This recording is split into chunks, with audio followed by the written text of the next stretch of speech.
Okay, so for your assignment, you have a few things that you're going to have to list onto a Word document or something like that. So what you're going to submit into Dropbox will have a few things attached to it. So you're going to give me, of course, your name first and foremost. You're going to list the vehicle that you decided. So for this vehicle, it's a 2010 Chevrolet Colorado with a 2.9 liter engine. So first things first, again, you can choose any vehicle you want, so it's up to you.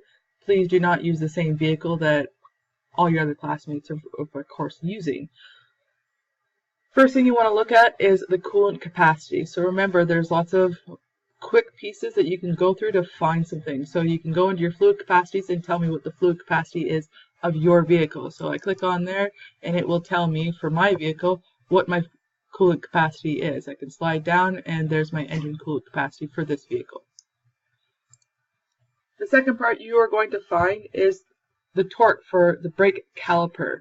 One of the bolts for the brake caliper bolts, you need to list the torque specification for that. Again, there's some common specifications listed across here, or you might have to go straight into the service manual and find that information for yourself. Next piece, you are going to have to list any special tools that are related to replacing the hub bearing. So I'm not going to show you the specific hub bearing location because that's the tricky part, but I am going to show you a special tool replacement. So if I was working on an automatic transmission, here's my description operation, repair instructions. So if I wanted to work on this vehicle, it will tell me specific tools that I may need to use these. So if I was picking on this clutch here or this clutch housing, of course I'm not going to do that. So that one doesn't have any special tools listed, and that's okay. If there was, it would list using tool, what have you, for that.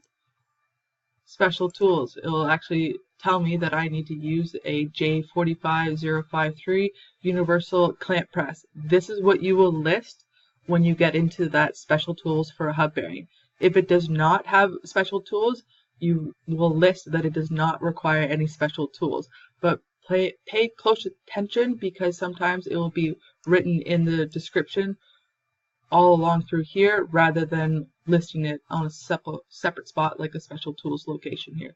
So make sure you're reading the whole thing as you go through. The next part, because we're talking about a hub bearing replacement, you are going to give me a picture of part of the hub bearing replacement. Only one of them.